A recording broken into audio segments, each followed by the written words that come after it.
Cricket bat కోసమే సహస్రాను పక్కింటి కుర్రాడు మర్డర్ చేశాడని సైబరాబాద్ సిపి మహంతి స్పష్టం చేశారు. ఫస్ట్ టైం విచారిస్తే కట్టుకథ చెప్పాడని, ఓ బాలుడు ఇచ్చిన క్లూ నిందితుని పట్టించిందని వివరించారు. రక్తపు మరకలో ఇంట్లో కనిపించకుండా జాగ్రత్త పడ్డాడని తెలిపారు. బ్యాట్ చోరీకి నెల రోజులుగా ప్లాన్ చేస్తున్నట్లు గుర్తించామన్నారు. బ్యాట్ చోరీ చేస్తుండగా సహస్ర చూసిందనే ఈ మర్డర్ కు తెగబడ్డాడని సిపి మహంతి తెలిపారు. ప్రస్తుతం బాలుడిని జువైనల్ హోమ్ కు తరలించినట్లు వివరించారు.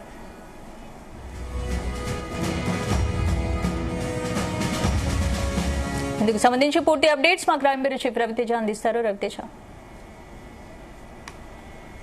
కుకట్పల్లి హత్య కేసులో సంచలనమైనటువంటి విషయాలని పోలీస్ కమిషనర్ వెల్లడించాడు. బాలానగర్ డీసీపీ అక్కడ ఏర్పాటు చేసినటువంటి 5 బృందాలతో కలిసి ఈ మీడియా సమావేశాన్ని ఏర్పాటు చేసి అతని ఉద్దేశం ఏంటి, ఎందుకు హత్య చేశాడు, ఎందుకు హత్య చేయాల్సి ఉంది, ఆ అమ్మాయిని ఎందుకు టార్గెట్ చేశాడు, ఇంట్లోకి ఎందుకు వెళ్ళాడు, ఆ అమ్మాయి ఉంటుందని ఎలా అంచనా వేశాడు అంటూ కూడా క్లియర్ గా ఆ విషయాలన్నీ కూడా ప్రెస్ నోట్ రూపంలో పోలీసులు పొందుపరిచి ఆ వివరాలన్నీ కూడా దేంట్లో మెన్షన్ చేయడం జరిగింది.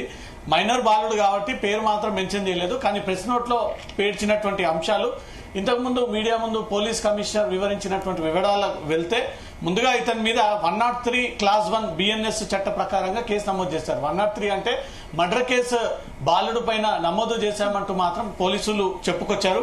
ఆ తర్వాత 331 క్లాస్ 5 ఇల్లీగల్ గా ఇంట్లోకి చొరబడము, 305 ఇల్లీగల్ గా ట్రెస్పాస్ చేయడము, దొంగతనానికి ప్లాన్ చేయడంతో ఈ 3 సెక్షన్లు ఈ బాలుడి పైన ఇంప్లిమెంట్ చేయడం జరిగింది. 18వ తేదీన ఉదయం 10 గంటల ప్రాంతంలో 10 ఏళ్ల మైనర్ బాలిక ఇంట్లో ఉండగా అదే ఇంటి పక్కన సంగీత్ నగర్ లో ఉన్నటువంటి ఆ పక్క బిల్డింగ్ లోనే 4వ అంతస్తులో ఈ 10th క్లాస్ అబ్బాయి నివాసం ఉంటున్నాడు.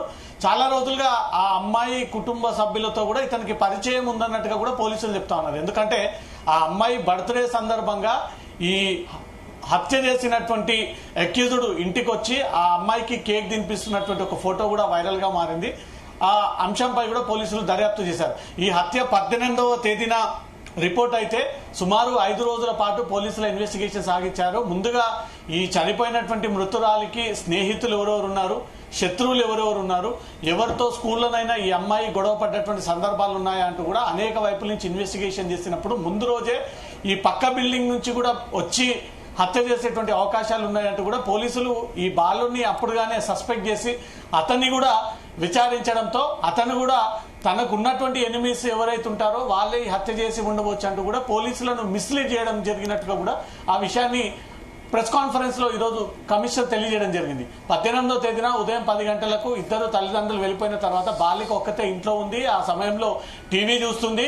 బెడ్ పైన పడుకొని ఆపోజిట్ డైరెక్షన్ లో పడుకొని ఉండడము, ఆ డోర్ లో నుంచి వచ్చినటువంటి వ్యక్తిని గుర్తుపట్టలేకుండా ఆ అమ్మాయి టీవీలో నిమగ్నమై ఉండడము, ఆ బ్యాట్ ఏదైతే ఎంఆర్ఎఫ్ క్రికెట్ బ్యాట్ తన సోదరుడికి చెందినటువంటి ఒక బ్యాట్ కిచెన్ లో ఉంటుంది అని తెలిసి ఈ నిందితుడు కిచెన్ లోకి వెళ్లి ఆ బ్యాట్ తీసుకొని తిరిగి రిటర్న్ అవుతున్నటువంటి క్రమంలో ఈ మైనర్ బాలిక చూసి అతన్ని మెడ భాగంలో ఉన్నటువంటి కాలర్ ని పట్టుకొని అతన్ని క్వశ్చన్ చేసి గట్టిగా కేకలు వేయడంతో అతను భయపడి ఆ మైనర్ బాలికని నెట్టేయడము, కింద పడిపోవడము, ఇమీడియట్ గా కిచెన్ లోకి వెళ్లడము, ఆ కత్తి తీసుకురావడము, ఆ కత్తి తీసుకొచ్చి ఈ అమ్మాయి పైన 20 చోట్ల ఈ కత్తితో పోట్లకు ప్రయోగం చేశాడు. ఇమీడియట్ గా అమ్మాయి చనిపోయిన తర్వాత అదే బెడ్ పైన వేసి ఒంటిపైన బెడ్షీట్ వేసి తను వెళ్లేటప్పుడు డోర్ కి గడియ పెట్టి మళ్లీ సేమ్ అదే బిల్డింగ్ లో నుంచి పక్క బిల్డింగ్ లోకి దూకి పైన తన 4th ఫ్లోర్ లో ఉన్నటువంటి కుటుంబ సభ్యులు చూస్తారేనో ఒక భయంతో ఆ ఇంటి బయట ఆరేసినటువంటి ఒక టీషర్ట్ ని తను అడ్డు పెట్టుకుని ఆ రక్తపు మరకలు కనిపించకుండా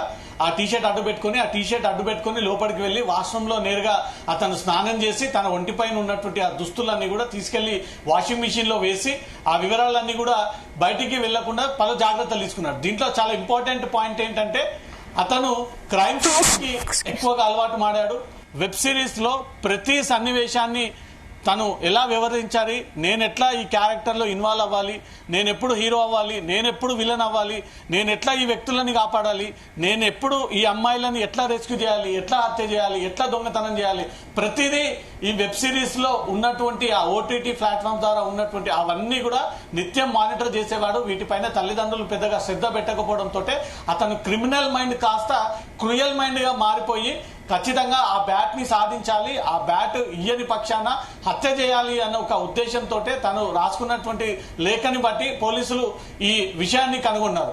ఈ 5 రోజుల నుంచి పోలీసులు ఎన్ని వైపుల నుంచి ఇన్వెస్టిగేషన్ చేసినా ఎలాంటి ఆధారాలు దొరకకపోవడంతో ఈ బాలుడి ఇంట్లో పోలీసులు సర్చ్ చేసినప్పుడు తను స్కూల్ కి వెళ్లేటువంటి బ్యాగ్ లో బుక్కులన్నీ కూడా తీసినప్పుడు దాంట్లో ఈ అనుమానాస్పద లెటర్ దొరకడము, ఆ లెటర్ అతందా కాదా అంటూ కూడా ఆ బుక్కులు తీసి రాసినటువంటి లేఖ రైటింగ్ 2 కూడా పోల్చి చూడడము, ఈ బాలుడి అన్ని తీసి చూసే వరకు దాంట్లో మిషన్ డాన్ అంటే మిషన్ డన్ అంటూ తను రాసినటువంటి లేఖ పైన పోలీసులు క్వశ్చన్ చేయడంతో అప్పుడు తను ఒప్పుకొని నేనే ఆ పాపను చంపాను అంటూ కూడా పోలీసులను కొంత మిస్లీడ్ చేసి తను ఎలా ఇప్పుడు నా భవిష్యత్ ఏంది, నేను ఎలా ట్రీట్ చేశారు, నన్ను అరెస్ట్ చేస్తారా, నన్ను జైలుకి తీసుకెళ్తారా అంటూ కూడా పోలీసులు అడిగినప్పుడు తను మిమ్మల్ని సిఐడి కార్యాలయానికి తీసుకెళ్తా ఉన్నాము, సిఐడి ఆఫీసర్ గా రండి మీరు అంటూ కూడా పోలీసులు అతనితో కొంత సరదాగా ఆ డైలాగ్ కొట్టి అతను అదుపులోకి తీసుకొని అక్కడి నుంచి కూడా పోలీస్ స్టేషన్ కి తీసుకెళ్లి విచారించినప్పుడు తను వాడినటువంటి దుస్తులు, తను ఉపయోగించినటువంటి కత్తి, ఆ కత్తి కూడా బాలిక ఇంట్లో కాకుండా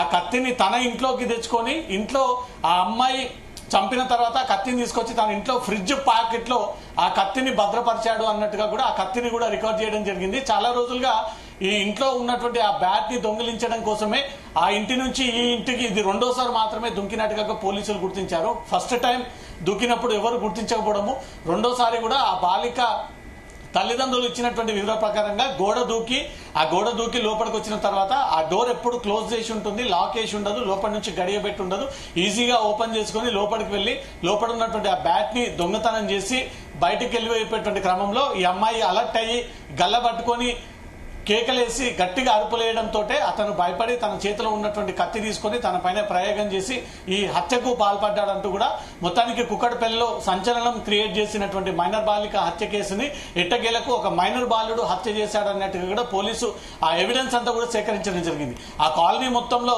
ఉన్నది ఏకైక ఒకే సీసీటీవీ కెమెరా. ఆ సీసీటీవీ కెమెరాలో ఈ బిల్డింగ్ లోకి ఎవరు ఇస్తా ఉన్నారు, ఎవరు వెళ్తా ఉన్నారంటూ కూడా ఏ విషయం దాంట్లో రికార్డ్ అవ్వలేదు. కొంత సవాల్గా మారినటువంటి కేసు, కొంత పోలీసులకు తలనొప్పి తీసుకొచ్చినటువంటి కేసు, ఎటువైపుగా ఏ దర్యాప్తు చేసినా ఎలాంటి క్లూ దొరకనటువంటి కేసు అంటే ఇదే కుకట్పల్లి హత్య కేసు అనేది కూడా పోలీసులు గుర్తించి ఆ బాలుని అదుపులోకి తీసుకొని ఈరోజు మెజిస్ట్రేట్ ముందు హాజరుపరుచా ఉన్నారు. దాంతో పాటు ఈ బాలికను చంపినటువంటి 19వ తేదీనే ఈ ఇంట్లో పెంచుకుంటున్నటువంటి ఒక ర్యాబిట్ అంటే కుందేలు, ఆ కుందేలు కూడా అదే రోజు చనిపోయింది. ఆ కుందేలు చనిపోయినటువంటి తర్వాత ఆ కుందేలుని తీసుకెళ్లి ఒక ప్రాంతంలో పోస్ట్ మార్టం చేశాడు.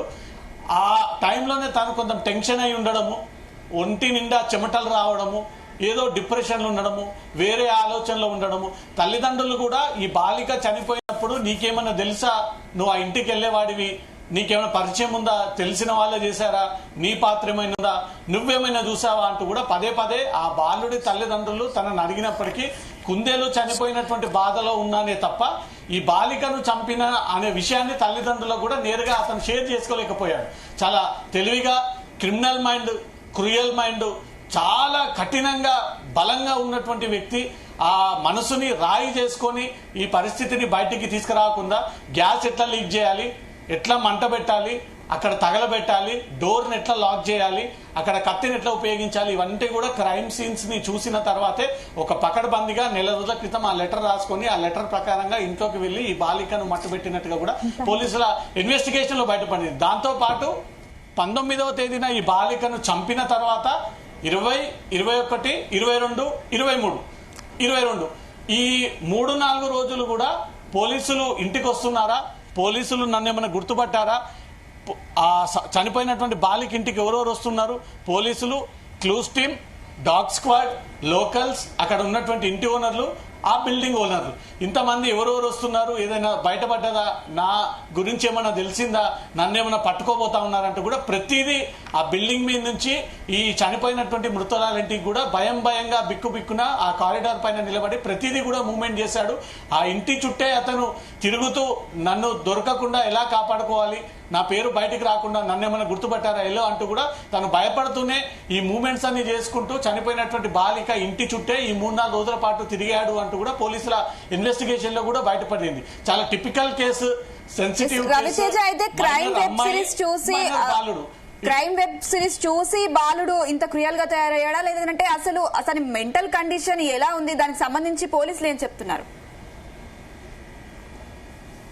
రైట్, ఇది నిన్ననే అతన్ని అదుపులోకి తీసుకున్నటువంటి కేసు కాబట్టి అతని మానసిక స్థితి, అతని నేర ప్రవర్తన, తల్లిదండ్రుల పట్ల అతను ఉండేటువంటి ఆ ప్రవర్తన, ఫ్రెండ్స్ తో ఎలా ఉంటాడు, స్నేహితులతో ఎలా ఉంటాడు, తల్లిదండ్రులతో ఎలా ఉంటాడు, అసలు ఈ క్రిమినల్ మైండ్ అతనికి ఎట్లా ఏర్పడింది, ఎందుకు ఈ క్రైమ్ సిరీస్ కి ఎక్కువగా అడిక్ట్ అయ్యాడు, దాంతో పాటు కొంచెం కుటుంబం ఆర్థిక పరమైనటువంటి సమస్యలు ఎదుర్కొంటా ఉంది అంటూ కూడా ఆ విషయాన్ని తనే స్వయంగా పోలీసుల ముందు ఒప్పుకున్నాడు. ఈ విలువైనటువంటి బ్యాట్ కొనాలంటే ఇప్పటికే చాలా కష్టంగా నా తల్లిదండ్రులు నన్ను స్కూల్లో చదివిపిస్తా ఉన్నారు, మళ్ళీ ఈ బ్యాట్ విషయంలో తల్లిదండ్రుల పైన ఒత్తిడి తీసుకొచ్చి వారిపైన భారం మోపకుండా ఉండేందుకోసమే ఈ పక్క ఇంట్లో ఉన్నటువంటి బ్యాట్ను కాజేయడానికి నేను ఆ ఇంట్లోకి వెళ్లి బ్యాట్ తీసుకొచ్చేటువంటి క్రమంలో జరిగినటువంటి హత్య అంటూ కూడా తల్లిదండ్రులని బాధ పెట్టకుండా, తల్లిదండ్రులకు ఈ బ్యాట్ అనే అంశం మళ్ళీ వారిపైన భారం మోపకుండా, వాళ్ళ నుంచి డబ్బులు ఖర్చు అవ్వకుండా తెలివిగా ఇది ఈజీగా దొంగిలించుకొని తీసుకొచ్చి తన ఇంట్లో పెట్టుకొని రెగ్యులర్ గా ఇక్కడ చనిపోయినటువంటి బాలిక తమ్ముడు, ఈ చంపబడ్డటువంటి బాలుడు ఇద్దరు కూడా మంచి స్నేహితులే. అతను మంచి బ్యాట్స్మెన్ గా ఉన్నారు. ఎవరైతే ఈ కేసులో అక్యూజ్ ఉన్నాడో ఈ చనిపోయినటువంటి బాలిక తమ్ముడు బౌలర్ గా ఉన్నాడు, ఒక బ్యాట్స్మెన్, ఒక బౌలింగ్. ఈ బ్యాటింగ్ అంటే అతనికి చాలా ఇష్టం. క్రికెట్ అంటే ఎక్కడ లేనటువంటి పిచ్చి. అటు ఇండియన్ క్రికెట్ కానీ, వివిధ దేశాలకు చెందినటువంటి మ్యాచ్లు కానీ, ఐపీఎల్ కానీ ప్రతిదీ కూడా ఒక సెకండ్ క్లిప్ మిస్ అవ్వకుండా బాగా ఇంట్రెస్టెడ్ గా చూసేటువంటి అతని యాక్టివిటీ రెగ్యులర్ గా క్రికెట్.